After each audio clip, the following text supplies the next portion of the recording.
please welcome Victor Foia.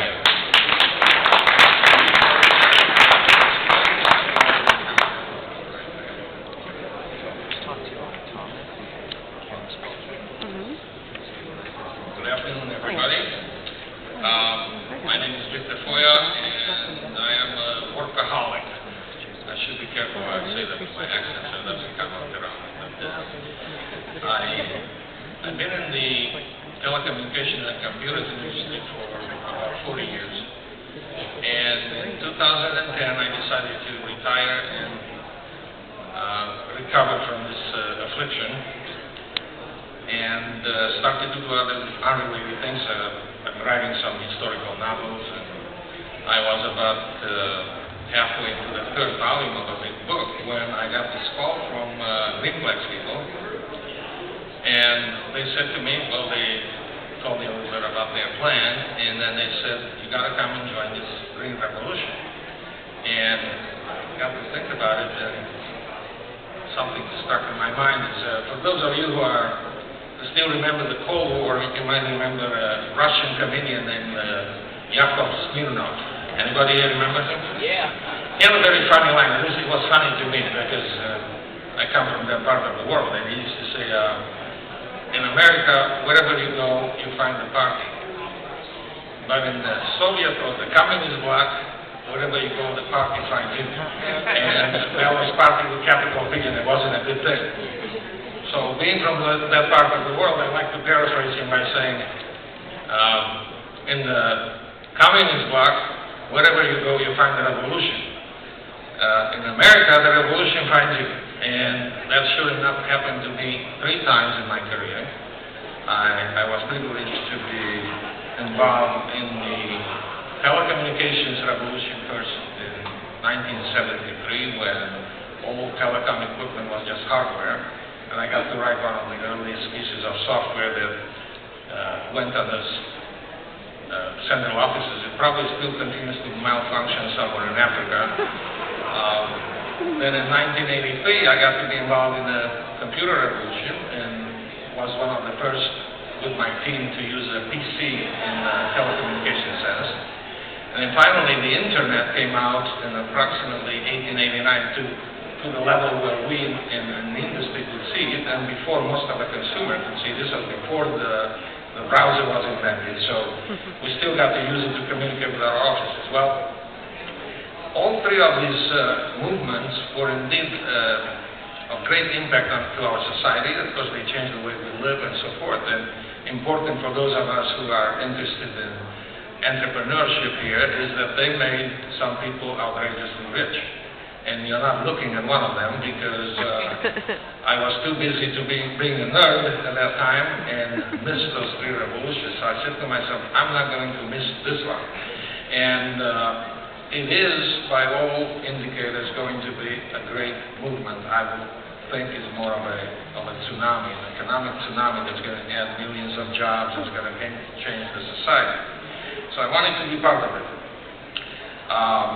Bram Stoker says in the book Dracula, says, we learn from failures, not from success. And I'm ready now to move on and putting my lessons that I learned to good use.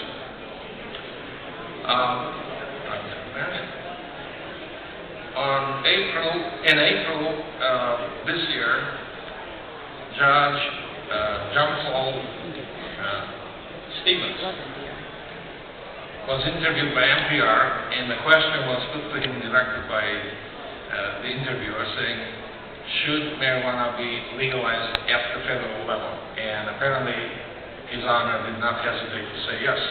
Now, this is relevant because this is first an elderly gentleman. You'd expect him to be conservative. He was appointed by a Republican president, Gerald Ford, in the 70s at 75. So you wouldn't expect him to be so quick to jump to that conclusion. But he's also a very intelligent man, and what he said is the sentiment of the public has changed, has moved on from wishy-washy to in favor of it by at least 58%.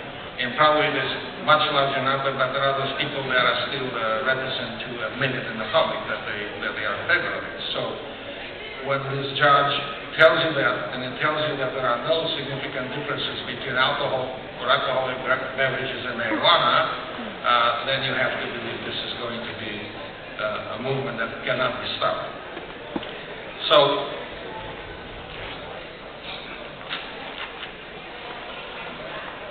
there's no longer a question in most people's mind if there will be such a revolution, but when and how far it will spread.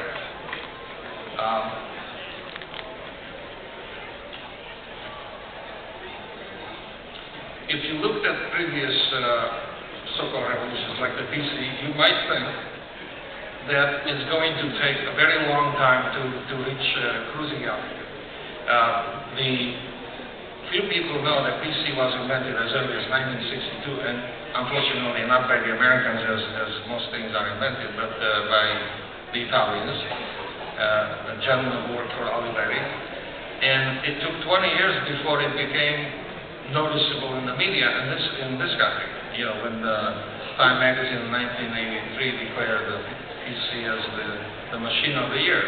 And even then, this was truly just the beginning at the public level, and it took another 20 years to really dominate the market. And then something happened, and the smartphones took over the sales in a very rapid manner. And the reason for that was that the PC operated in an environment where people had to require a lot of education to understand what it is, especially in the early days. PC was something that technicians used, some of the corporations, but the people at large took a long time to get used to it. However, once they learned about the PC, then when the smartphones came along, they didn't require any education. Now, the relevance of this thing is that the marijuana market enjoys a special characteristic, and that is probably there's nobody over the age of 12 that needs to be told what marijuana is about and how it can be used and its effects. So that means the market is already prepped for this product, and instead of having to invest billions of dollars in developing the market and educating the consumer, and I have to apologize for that spelling of consumer, I wanted to make it bigger, like a big consumer. Instead of that, the companies can place their money into developing services that will return profits to them.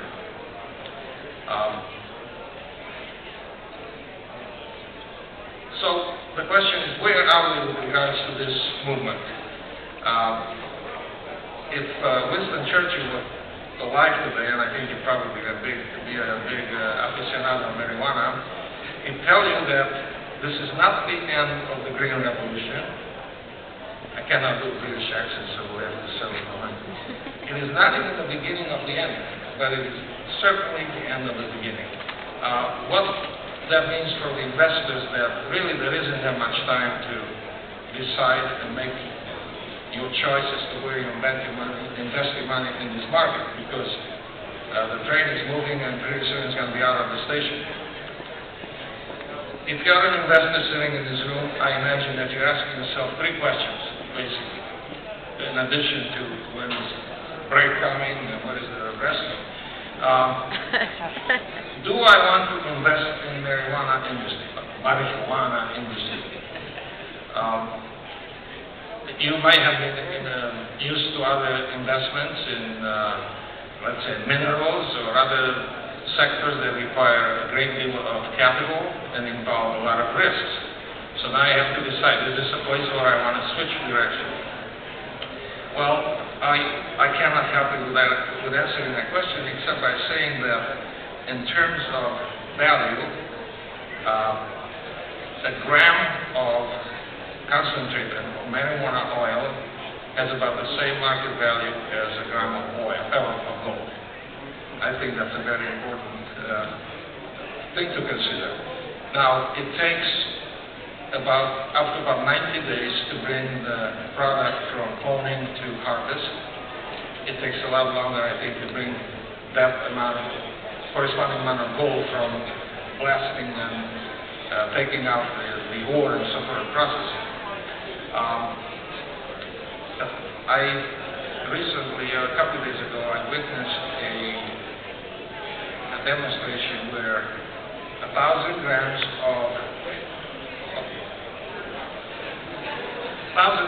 of what they call trim and waste.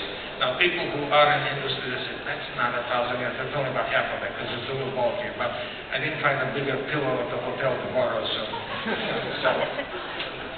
The point is that 1,000 grams of marijuana under my gaze there turned into 120 grams of oil in about an hour and a half, with no big effort on our part. We all sat around the machine, talking trash and eating submarine sandwiches, and there comes 120, 150 grams of what you gentlemen, ladies and gentlemen in the industry call crumble.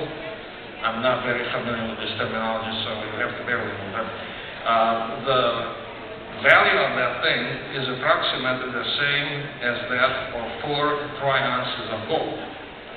Now, to produce 4 ounces of gold, it takes a bag a lot bigger than that. It takes approximately 24 tons if you assume a yield of 5 grams per ton, which I'm told is kind of an average for mines that are not totally glorious. So, in conclusion then, a gram of marijuana, trim and waste, is about the same financial yield as 24 tons of gold ore. I think that's something that you need to contemplate.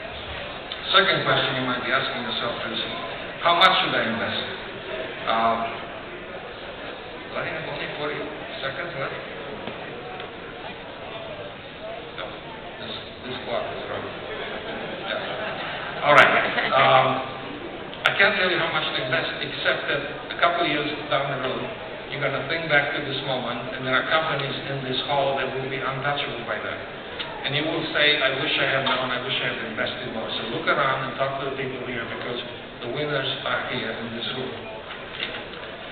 The last question you're going to be asking yourself, all right, if I'm going to invest, who are the winners? Who are the Amazons, the Googles, the Apples of the cannabis market? I believe, based on the analysis I've done of GreenPlex, that it will be one of those winners, and not only in the state of Washington, but at the national level. And after I tell you why I think so, I'll tell you the 5 things that convinced me to join them. We should go on with the slides. The company has a very easy to understand plan, and it's got a 3-pronged approach, whereby one of the avenues that we follow is the testing and diagnostics. And the gentleman before me mentioned these things, build out and leasing, and corporate financing. We're looking at being in the state of Washington first, then multi-state, and on a national scale. Testing and diagnostic is a very complicated operation. It takes a lot of skill and so forth, and we consider this as a great benefit for us, because we have a joint venture with a testing lab that is qualified to do these things. We have ISO certification, being the only lab in the United States that tests marijuana that is ISO certified. Equipment is very sophisticated and requires a lot of skill to operate. We have scientists with degrees in physical chemistry, organic chemistry, and microbiology. And we have a team of experienced people who can build out of growing facilities. And here's an example of one of our first customers. And you'll get a lot more details if you stop at our booth at number 9. And finally, financing, where we also have decades of experience in this industry. So, the things that impressed me most, and I wanted to join the company, were the fact that they had a strong management team, the fact that they had a plan that was well researched and reasonable, it wasn't a dream, the fact that they had experience in all relevant areas, from growing to build out to financing to corporate governance. They have a great deal of enthusiasm, and that is very important. And in business, if your enthusiasm lasts more than 4 hours, you don't have to see a doctor. It's a good thing. They have liquidity, and that is important for people my age. I want to contribute and make my fortune within a reasonable time, not in 20, 30 years like in the case of BC. finally, conclusion, I'm done. Take you back to John Paul, but this time not Stevens, but John Paul Jones, the father of the U.S. Navy. He was a tough manager and a very demanding one. He laid down his expectations for success when he said, I wish to have nothing to do with a ship that doesn't sail fast. So to paraphrase him, I will say, I wish to have nothing to do with a company that doesn't sail fast. Good news is that in GreenPlex I found such a company, and I intend to take it on to a golden horizon, and all of you investors are welcome on board. Thank you.